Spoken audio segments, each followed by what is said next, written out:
마태복음 16장 16절부터 20절입니다.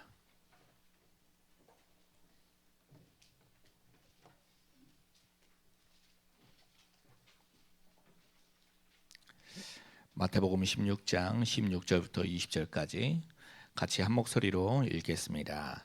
시몬 베드로가 대답하여 이르되 주는 그리스도시요 살아계신 하나님의 아들이시니이다. 예수께서 대답하여 이르시되 바요나 시몬아 네가 복이 있도다. 이를 내게 알게 한 이는 혈육이 아니요 하늘에 계신 내 아버지시니라. 또 내가 네게 이르노니 너는 베드로라. 내가 이 반석 위에 내 교회를 세우리니 음부의 권세가 이기지 못하리라. 내가 천국 열쇠를 네게 주리니 내가 땅에서 무엇이든지 매면 하늘에서도 매일 것이요 내가 땅에서 무엇이든지 풀면 하늘에서도 풀리리라 하시고, 이에 제자들에게 경고하사 자기가 그리스도인 것을 아무에게도 이르지 말라 하시니라. 아멘. 마태복음 언약 지상 최초, 지상 최고의 신앙 고백이라는 제목으로 조상용 목사님 말씀 전해주시겠습니다. 13절부터 15절까지 같이 읽어볼까요? 예수께서 빌립보 가이사라 지방에 이르러 제자들에게 물어 이르시되 사람들이 인자를 누구라 하느냐? 이르되 더러는 세례 요한, 더러는 엘리야, 어떤 이는 에레미야나 선지자 중에 하나라 하나이다. 이르시되 너희는 나를 누구라? 예수님이 두 번 질문을 하시죠. 지상 최초, 지상 최고의 신앙 고백. 오늘 또 새롭게 접근하시고 은혜를 정말로 받게 되기를 바랍니다. 하나님의 언약, 오늘의 언약이 영원한 언약이 되기를 바라고요. 최고의 신학자 요한 칼빈은 인간은 창세기 3장 사건으로 돌이킬 수 없는 완전히 망하고 말았다는 거예요. 그것을 신학적으로 보면은 전적 부패라고 합니다. 그리고 하나님께서 그 속에서 인간을 조건 없이 구원 주시기로 작정하셨다. 이것을 조건 없는 무조건적인 선택이라고 이렇게 이야기합니다. 이 구원은 하나님의 선택을 입은 자들의 것이다. 이렇게 이야기를 하죠. 그래서 하나님의 구원은 제한적이라고 그랬어요. 제한적 선택이라고 그렇게 이야기합니다. 그리고 하나님의 은혜로 주시는 구원은 하나님의 주권에 의한 것으로서 아무도 그것을 따질거나 막거나 할 수가 없다. 그것이 불가항력적 은혜라고 표현을 합니다. 그리고 다섯 번째로 하나님의 은혜로 구원받은 백성은 절대로 망할 수 없고 결국은 승리한다. 그래서 긍극적인 하나님의 인도. 이게 칼빈의 5대 교리입니다. 자, 그렇다면은 이 하나님의 놀라우신 구원의 은혜가 어디서 나온다고요? 그리스도 안에서 이루어지는 거예요. 2000년 전에 예수님 당시 그리스도가 이 땅에 오실 때가 됐는데 누가 바로 그리스도냐? 이 문제는 이제 우리 땅에서 인간들이 찾아내야 되고 특히 먼저 이스라엘 백성들은 진짜 찾아내야 돼요. 누가 그리스도냐? 그렇다면 그 답은 하나예요. 그 당시에도 수많은 영웅들이 많이 있었지만은 그 답은 바로 하나입니다. 성경대로 오시는 분이 그리스도다. 예. 성경대로 사신 분이 그리스도다. 그렇다면은 마태복음을 살펴보면 예수님이 그리스도라는 것을 고백할 수밖에 없게 돼 있어요. 왜 그러냐니까 마태복음 1장에 보니까 예수님의 족보, 그리스도의 족보가 나오죠.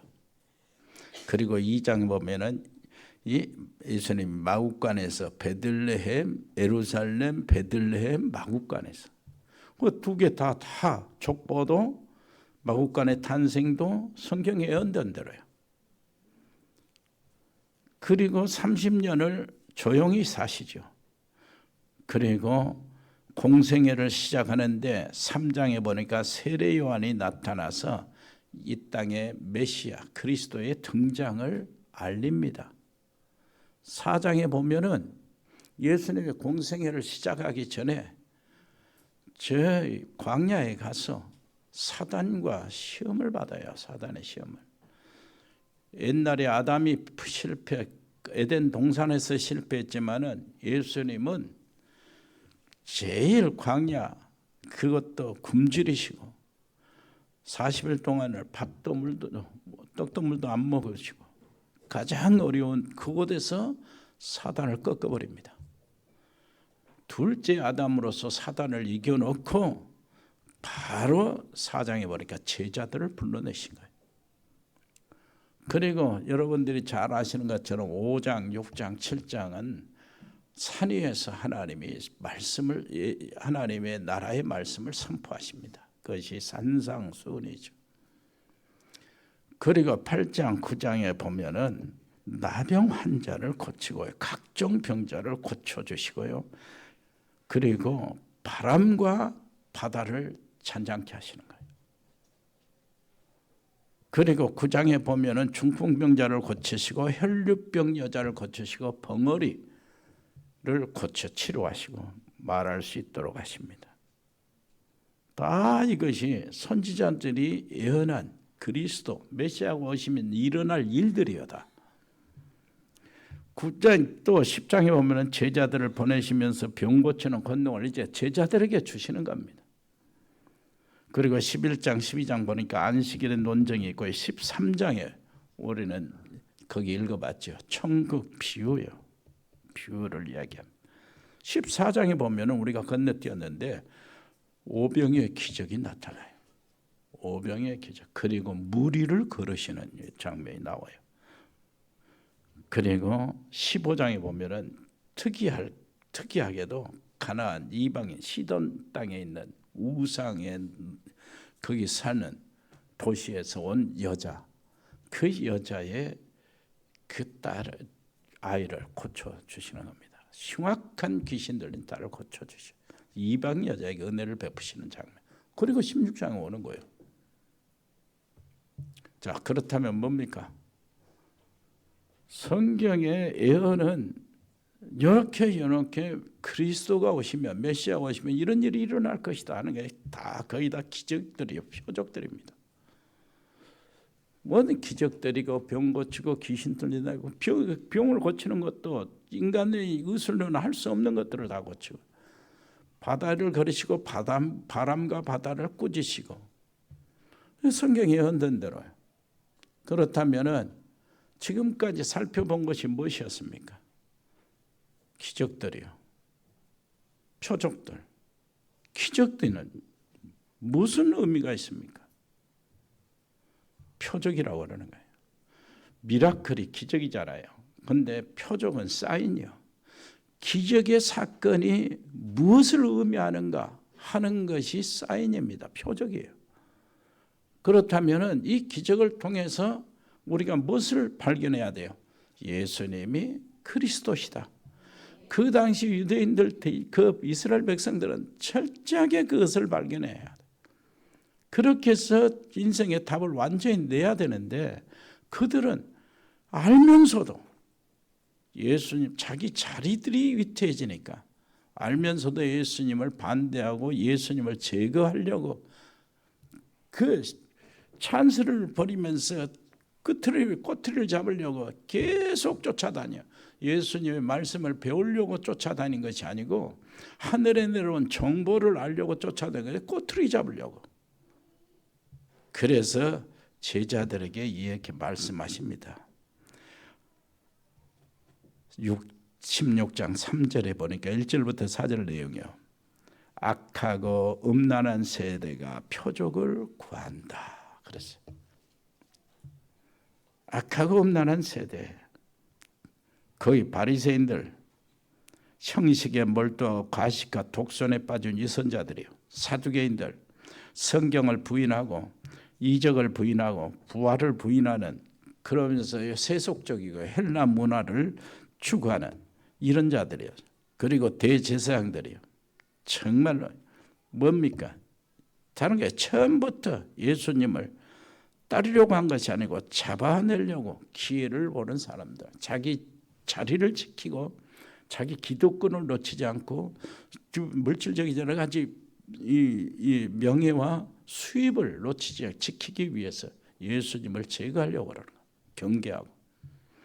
이런 사람들이 전부 다 뭘 가지고 있어요? 예수님이 제자들에게 그걸 조심하라는 거예요.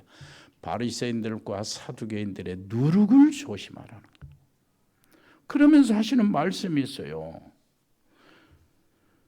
자, 너희들이 날짜는 구별하면서 왜 시대의 표적은 분별할 수 없느냐? 그러면은 바리새인 서기관들이 진짜 예수님을 그리스도로 받아들이려고 표적을 구하는 것이 아니고 뭐 하려는 거예요? 책 잡으려고, 꼬투리 잡으려고 구했다. 그래서 예수님은 악하고 음란한 세대가 표적을 구하는데 내가 보여줄 표적은 요나의 표적밖에 없다는 거예요. 요나가 물고기 뱃속에 3일 동안 있다가 다시 살아나죠. 예수님의 십자가 이후로 알게 될 것이다. 믿지 않는 자들도 알고 안 믿고 믿는 자들은 알고 믿을 것이다. 이제 극명하게 드러난다는 겁니다. 여러분 진짜 그런데요 제자들이 관심을 어디 가졌습니까? 이 제자들이 뭐라고 하는 거예요? 한번 보세요. 5절 보니까 제자들이 건너편으로 갈새 떡 가져가기를 잊었더니 그랬어요. 7절 보니까 예수님은 그때 이렇게 한 거예요. 바리새인과 사두개인의 누룩을 주의하라. 이렇게 하니까 7절 제자들이 서로 의논하여 이르되 우리가 떡을 가져오지 아니하였다. 이거를 걱정하는 거예요. 벌써. 그래서 예수님께서 8절 믿음이 작은 자들아 어찌 떡으로 의논하고 떡 이야기인 줄 아냐 그런 거예요. 깨닫지 못하냐? 떡 5개로 5,000명을 먹이고 그 죽었고 남은 것이 몇 바구니며 10절에 떡 7개로 4,000명을 먹이고 죽은 것이 또 몇 광줄이었는지 기억하지 못하냐? 떡 염려하냐? 떡에 관한 게 아닌 걸 깨닫지 못하냐? 오직 바리새인과 사두개인의 누룩을 주의하라 했다. 아하 그렇구나 하고 제자들이 깨닫습니다. 그리고 난 다음에 질문을 하는 거예요. 수많은 사람들이 무리들이 예수님을 따르는 거예요. 질문합니다. 저 사람들이 나를 누구라고 생각하며 나를 쫓아오냐? 그러니까 대답을 합니다. 뭐라고 대답해요? 세례요한이 살아온 것 같다고 합니다. 아니 구약에 유명한 엘리야가 살아온 것 같다고 합니다. 예수님 능력을 보고 하는 말이죠.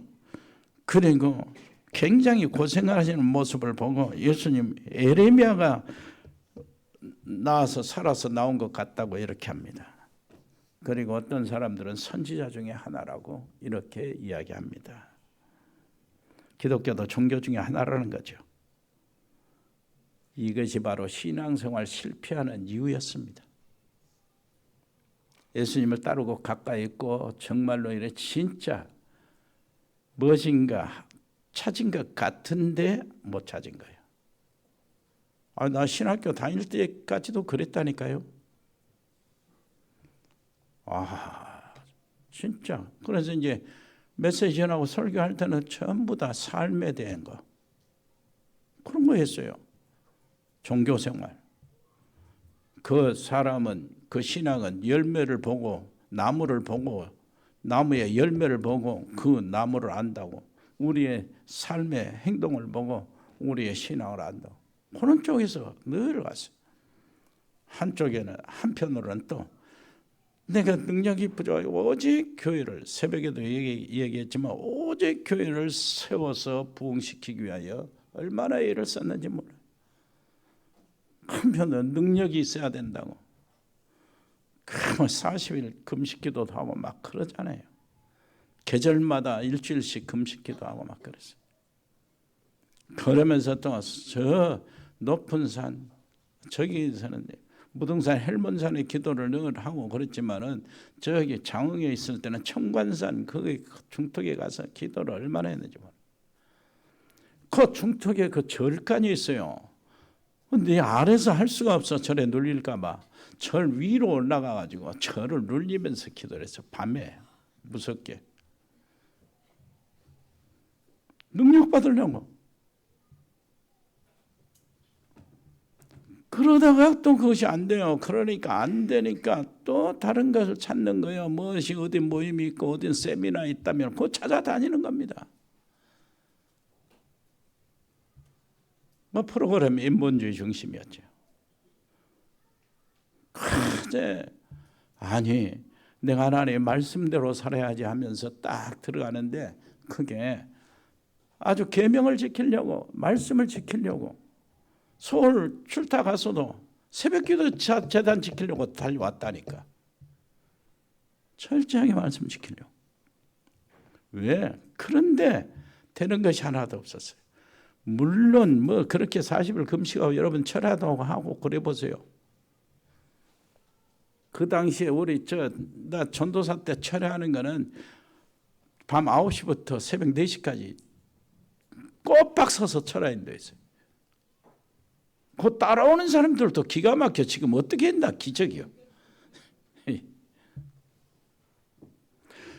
복음의 기둥이 딱 세워지지 아니하니까 열심히 율법주의가 되어버리고 내 선한 진실한 행동이 종교생활이 되어버리고 내가 능력을 추구하는 것이 신비주의가 되어버리고 이렇게 되는 거예요. 그러니까 무엇인가 이렇게 프로그램 연구하고 이렇게 하는 것이 나도 모르는 사이에 인본주의로 싹 빠져버리는 거예요. 복음의 기둥이 딱 세워지지 않으니까. 그런데 어느 날 이게 보여지더라니까요. 이야, 그랬어요. 신학교 다닐 때 다 봤거든. 그런데 안 보여지다가 어느 날 이 성경이 보여지는 거예요. 주는 그리스도시요 살아계신 하나님의 아들입니다. 이게 보여지니까 꼭 만원경으로 뭘 본 것 같이 아주 싹 보여지는 거예요. 이게. 그때부터 바꿔지기 시작하는데 내 삶 하나님 앞에서 내 신앙 양심부터 시작해가지고 교회에 대한 목회 생활 여러분들은 알 수 없어요. 얼마나 눌리는 것이 많았는지 몰라요. 갈등도 많았어요. 그런데 그것이 싹 바꿔지는 거예요. 싹 없어지고요. 그 다음에 뭐가 바꿔요? 우리 집안의 가족들이 바꿔져요. 우리 자녀들이 바꿔지고 그러면서요. 무엇이 전부 다 바꿔지는 거예요.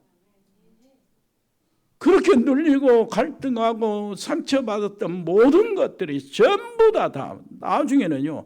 그 전에 복음 없이 했던 생으로 했던 금식 이런 것까지도 전부 다 축복이 돼요. 이걸 몰랐으니까. 여러분 빨리 아는 게 얼마나 큰 축복인지 몰라요. 우리 한번 고백해볼까요? 주는 그리스도시요 살아계신 하나님의 아들입니다. 이게 그렇게 이게 한 거죠. 그래서 내가 그런 말씀을 철저하게 믿게 됐어요. 하나님은 성경 한 구절 가지고도 나에게 평생 응답을 주실 수 있다. 그 하나님의 말씀 얼마나 기가 막힙니까? 예수님이 두 번째 질문을 했던 거예요. 자, 내가 세상에 보내서 세상을 살리려고 하는데 너희는 내가 너희를 원해서 불렀는데 너희는 우리에게 해당되는 말씀이요. 여기 앉아있는 내가 우리 주님이 원하셔서 불렀거든요. 너희는 나를 누구라 하느냐? 베드로가 대답합니다. 주는 그리스도시요 살아계신 하나님의 아들입니다. 참 얼마나 멋진 대답입니까? 참 바요나 시모나 네가 복이 있다. 하나님이 복이 있다 하면 복이 있는 거예요. 자, 옆에 사람 이해합시다. 당신이 어떤 모습이라도 하나님이 복이 있다면 복이 있는 사람이야. 진짜라니까요.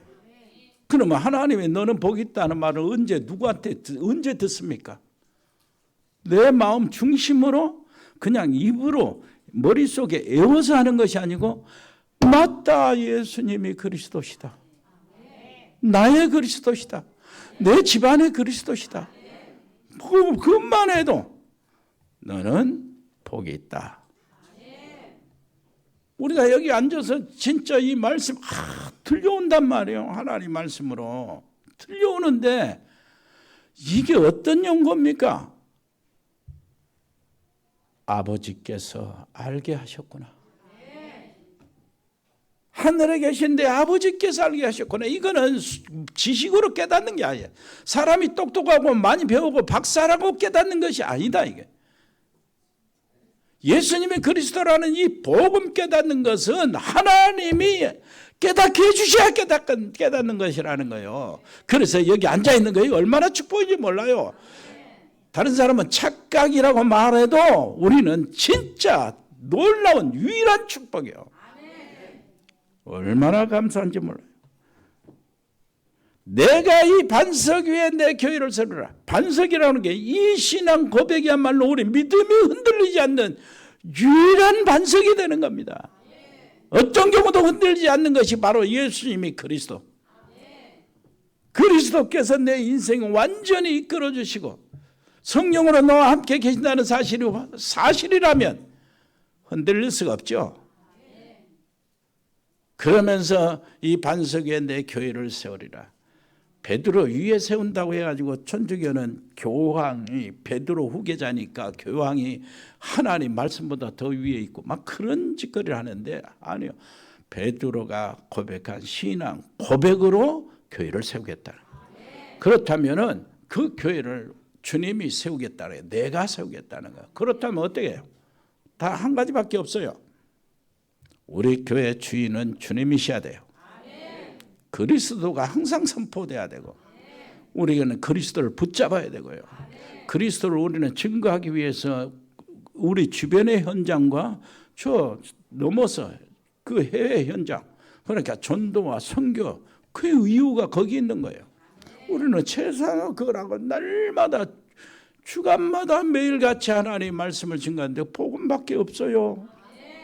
처음에 나는 이 말을 또 하면은 반복인 줄 알았는데 이게 응답이었어요. 하나님이 하면 할수록 기뻐하시는 메시지. 복음이에요. 할 것이 없어요. 그러면서 하는 말씀이 음부의 권세가 이기지 못하리라. 우리 가정의 흑암의 세력 그리스도 고백할 때 떠나가요. 그 얘기입니다. 지금 너희 하고 있는 모든 산업 귀신이 역사하면 잘 되다가도 무너져요.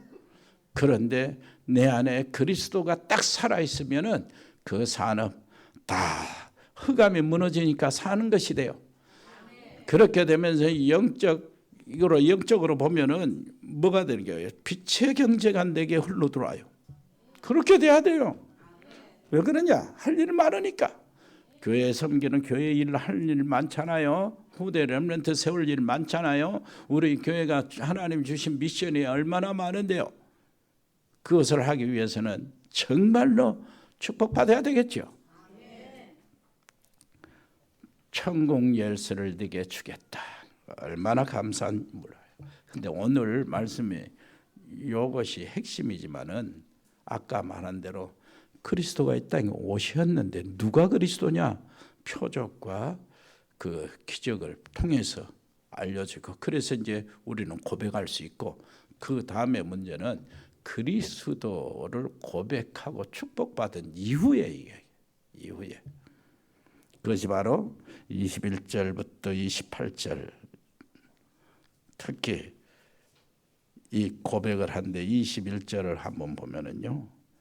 이때로부터 예수 그리스도께서 자기가 예루살렘에 올라가 장로들과 대제사장들과 서기관들에게 많은 고난을 받고 그랬어요. 많은 고난을 받고 죽임을 당하고 제3일에 살아나야 할 것을 제자들에게 뭐라고 해요? 비로소 나타내셨다 그랬어요. 비로소라는 말에 알죠? 비로소. 참 예수님이 그리스도라는 사실을 모르는 사람이 없어요. 다 압니다. 그런데 진짜로 알면 다 달라져요. 정말로 그렇습니다. 자신 있게 말씀드립니다. 가정 다 살아나요. 자신 있게요. 정말로 그렇습니다. 정말로 그리스도를 진짜로 알면 기도하게 되고요. 응답이 오면서 기도가 생활화가 돼요. 내가 그러더라고 진짜. 전에 40일 금식하면서요. 내가 부끄러운 고백을 하는데 날만 새면은 나왔어요. 제일 무등산의 제일 기도원에 앞에 편상이 있는데 그 나무 큰 나무 밑에 소나무 밑에 편상이 있어요. 소나무 냄새는 실컷 맡았지만은 진짜 맡고 싶은 냄새는 음식 냄새요. 수박 막 싸웁니다. 라면 가득 싸우고 끓여 먹으면 냄새가 그렇게 좋아요. 한번 딱 보니까 지포를 가져왔더라고. 누가 지포 먹더라고. 지포 조금만 찢어주라고 그래가 지금은 그 냄새 맡고 있었다. 그러면서 노트에 이 뭐 개고기는 어떻게 요리하면 좋고 오리는 어떻게 가만히 까물치까지 전부 다 요리 방법을 다 배워갖고 왔어요. 나중에 하나도 못 써먹었던데 그렇게 하면서 40일 지났으니 이게 뭐 이렇게 금식도 아니죠. 억지 생금식 하는 거예요. 그래 기도도 아니야. 그래도 하나님은 그것에 대해서 나중에 은혜를 주시는 거예요. 그것도 헛것이 아니도록 만드시더라고. 보면. 자, 그렇다면은 진짜 지금은 금식 안 해도 금식을 그때 할 때보다 더 하나님께 가까이, 더 깊은 응답, 더 하나님의 놀라우신 그 은혜를 받게 돼요. 지금 그렇다고요. 그러니까 진짜 그리스도 알면 응답 오기 시작합니다. 기도가 진짜 생활화 된다니까요. 알지 못하는 능력이 생겨요. 이것이 위로부터 내려오는 오더리티라잖아요. 위로부터 내려오는 오리옥으로 무장이 되고요. 저는 그리스도시요 살아계신 하나님 아들입니다. 이 말은 신학교 안 나와서도 압니다. 그래서 진짜로 이걸 알면 굉장한 응답이 되는 거예요.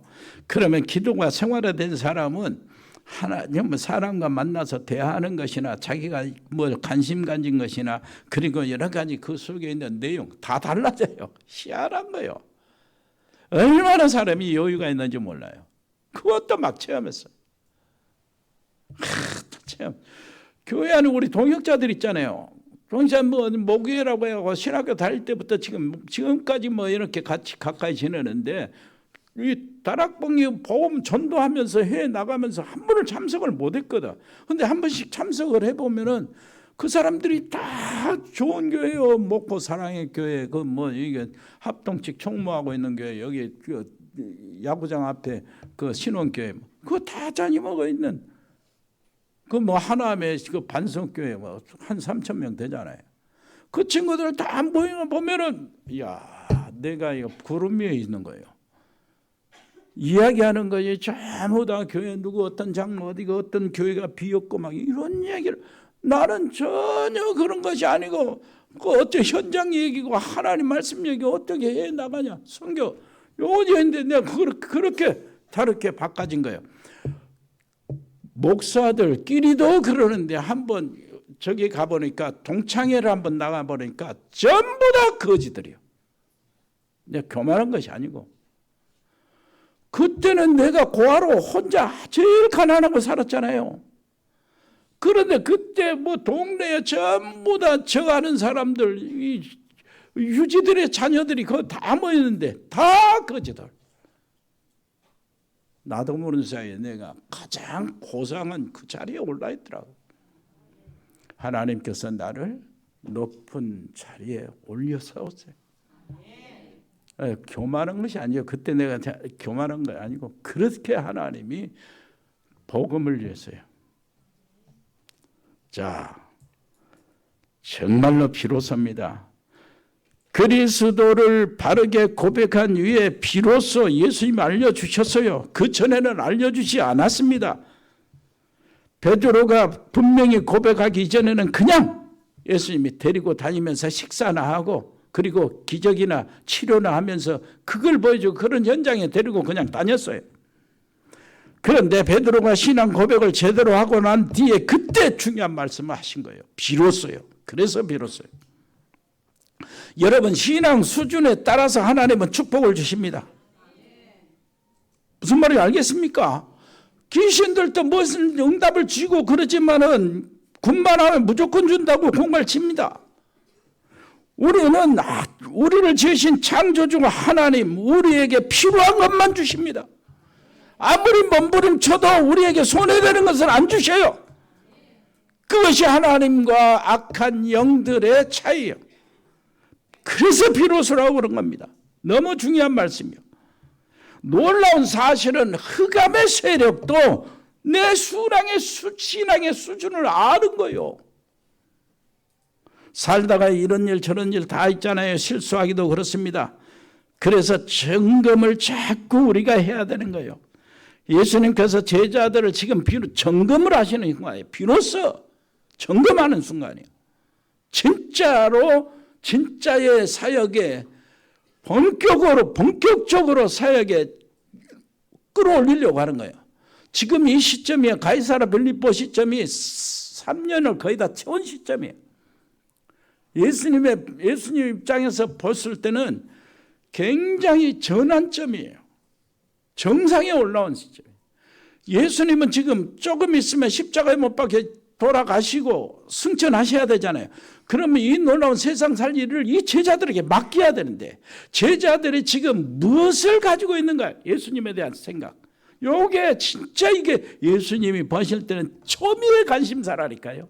이 제자들이 진짜 답을 가지고 있냐? 나를 어떻게 생각하고 있냐? 이게 고백에 따라서 예수님은 맞다 이제 됐다 이렇게 할 수 있고 이 고백에 따라서 예수님이 실망하고 돌아갈 수도 있어요. 실망하고 돌아갈 수 있다는 그 말은 에레미야나 엘리야나 세례 요한이나 선지자 중에 하나라고 대답해버리면 돌아가요. 그런데 정말로 하나님께서 그걸 깨닫게 하신 거죠. 주는 그리스도시요 살아계신 하나님의 아들입니다 했을 때 주님은 거기에 다 축복을 쏟아놓고 그 고백에 대해 점검을 시작하는 거예요. 비로소 야 이제는 십자가를 질 수 있지. 그 길로 끌고 가는 겁니다. 어려운 고난 그 일을 이제는 끌고 와요. 진짜 제자니까 본론으로 들어가는 거예요. 조금 이따 십자가 못 박히시고 조금 이따 부활하시고 부활하신 주님이 조금 이따 40일 동안 하나님 나라의 미션을 주시잖아요. 그리고 올라가시잖아요. 그게 그때부터 주님의 본격적인 사역이 쫙쫙쫙 나가는 거예요. 그래서 여러분들이 온전히 고백을 해야 돼. 언제든지 그 고백이 나와야 돼. 아멘. 옆에 사람에게 합시다. 승리하세요. 진짜 승리하시길 바랍니다. 기도하겠습니다. 은혜로우신 우리 아버지 하나님, 정말 아버지 하나님, 우리에게는 이후의 일이 진짜 아버지 기다리고 있는 줄 압니다. 아버지 하나님이여, 진짜 비로소 주님이 귀한 비밀들을 우리에게 알려준 상대자가 되게 해 주옵소서. 주님이 감췄던 일들을 우리에게 알려주는 그 제자들이 전도자들이 되게 해 주옵소서. 예수 그리스도 이름으로 기도합니다. 아멘. 기도하겠습니다. 아버지 하나님 은혜를 감사합니다. 우리가 드려진 예물을 받으시고 정말로 축복해 주옵소서. 할 일 많고 하나님 주신 미션도 많고 아버지 하나님의 갈 일도 많고 갈 데도 많고 만날 사람도 많고 수많은 목사님들을 해에 있는 목사님들을 만나서 말씀을 주고 전달하는데 아버지 하나님이여 정말로 하나님의 빛의 경제가 필요합니다. 아버지 하나님이여 이 예물이 거기에 쓰여지는 큰 예물이 되도록 오병의 역사를 허락하여 주옵소서. 모든 사랑하는 성도들, 아버지 헌금에 예물에 동참하는 성도들이 알게 모르게 하나님께서 지원자가 되셔서 저들을 인도하시고 아버지 하나님께서 주시는 축복을 아버지 고백할 수밖에 없도록 인도해 주옵소서. 아버지와 동남아에 흩어진 모든 식구들을 기억하여 주시고 필리핀 장달수 선교사님 특별히 일어나게 해 주옵시고 태국의 조현태 선교사 가족들 아버지 그 RTS 신학교 우리 100명의 멤버들을 축복해 주시고 베트남의 임병규 집사님과 사업체 또 임병규 집사님 아버지 영적으로 아버지시여 강건함에 회복되게 해 주옵소서. 애도를 축복해 주옵소서. 아버지 하나님이여 싱가포르의 배인선 권사님 자녀들을 기억해 주시고 캄보디아의 박재희 교수 아버지 하나님 치교에 아버지 회복되게 해 주옵소서. 귀한 제자들을 아버지 하나님 바라보는 눈을 열어 주옵소서. 멕시코 채널의 집사님과 양은지 렘넌트를 보호해 주시고 미국의 LA 참사랑교회 강만석 선교사 우리 사랑하는 배세민 기도하고 있는 렘넌트를 보호해 주시고 축복해 주옵소서. 호주의 가우디 호연이 아버지 하나님이 어디 있든지 보호해 주시고 전이를 아버지 하나님 또 이렇게 다시 한국에 와서 RTS 들어가게 해서 정말로 감사합니다. 이 렘넌트에게 축복해 주옵소서. 브라질, 한국, 민인선 김지한 집사님 가족들을 도와주시고 아버지 하나님이여 제주도의 최종국 목사 가족들 하순지교의 노 집사님 노을 성찬할 때 아버지 하나님이여 다른 가족들도 은혜가 넘치게 주옵소서. 서남아와 중앙아시아 카자흐스탄 서영 성교사 가족들을 지켜주시고 동북아시아 중국 일본 몽골의 아버지 우리 하나님의 귀한 백성들을 보호해 주시고 아버지 칭하대 정수경 전영기 박사 부부를 축복해 주옵소서. 동유럽과 러시아 주 남미에 축복하시고 전도학교 우크라이나 이스라엘 멕시코 이디오피아 시에르나 인도 파키스탄 스리랑카 등 아버지 모든 전도학교를 하나님 축복해 주옵소서. 우리 교회 감당 신학교를 하나님 축복해 주시고 우리에게 특별히 주신 미션 300 기도원 100의 RTS 서밋과 100명의 렘넌트 통역 선교사와 100명의 렘넌트 산업인들을 세워 주옵소서. 아버지 하나님이 정말로 감사합니다. 아버지 하나님이여 운동하는 렘넌트를 보호해 주시고 군복하고 있는 사랑하는 렘넌트를 지켜 주옵소서. 아버지 전역한 우리 렘넌트 앞길을 인도해 주옵소서. 입대 준비하는 우리 귀한 렘넌트를 지켜 주옵소서. 우리 사랑하는 예지에 있는 우리 청년들을 보여주시고 아버지 가정을 이룰 그 가정에 축복해 주시고 결혼을 준비하는 청년들에게 은혜를 베풀어 주옵시고 생명을 잉태한 부부들에게 축복해 주옵소서. 아버지 하나님이여 정말로 하나님 은혜 속에 말씀과 성령과 찬양과 기도로 아버지시여 그태 안에서 살게 주옵소서. 아버지 하나님이여 생명을 사모하고 하나님 생명을 기다리는 우리 사랑하는 렘넌트에게 은혜를 베풀어 주시고 강건하게 해 주옵소서. 아버지 하나님이여 그 위에 아버지 사랑하는 우리 육신이 연약한 우리 사랑하는 성도들 아버지 예레병원 치료받고 있는 분들 아버지 약을 복용하고 있는 분들 아버지 특별히 아버지 하나님이여 수술하고 회복을 기다리는 하나님의 귀한 백성들 특별히 은혜를 베풀어 주옵소서. 아버지 하나님이여 정말로 아버지 하나님이여 마무리를 하나님이 지어 주옵소서.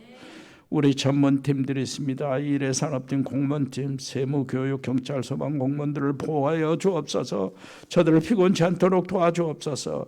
아버지시여 언약으로 승리하게 주옵소서. 디자인팀, 로고스팜, 에코홀딩스, 아버지 의료팀, 각 병원에 근무하는 의사, 간호사, 우리 요양사들이 있습니다. 아버지 한 사람 한 사람 붙잡아 주옵소서. 힘을 주시옵소서. 아버지 복음과 함께 치료의 사역이 이루어지게 주옵소서. 법조인 아버지시여 양소인 변호사 복지팀, 방송인 JCCA팀, TN코리아, 전국상사, 동양물류, 주현유통, 화진식육, 상산 세무회계사무소 237 주은주택건설 더체험건설 주식회사 인포스 237 다은그로벌 스마트팜 모시사랑 동원이사 도드람사요 봉산농장 ING 인테리어 세영홀딜스 또 모든 자영업자와 그 모든 직장팀들 아버지 하나님이여 다 하나님 축복하시고 선교팀을 이루게 해 주시옵소서. 감사를 드립니다. 아버지 하나님이 할 일 많은 우리에게 아버지 하나님이여 하나님의 은혜와 영적인 힘과 아버지 하나님의 경제의 힘을 허락하여 주옵소서. 오늘 감사드리며 예수 그리스도 이름으로 기도합니다. 아멘. 주 예수 그리스도의 은혜와 아버지 하나님의 크고 놀라우신 사랑과 성령의 교통하심이 여기 그리스도의 사람들 머리 위에, 복음의 사람들 가정 위에, 믿음의 사람들 산업 위에, 직장 위에, 우리 렘넌트 학업 위에 영원토록 함께 계실지어다. 아멘.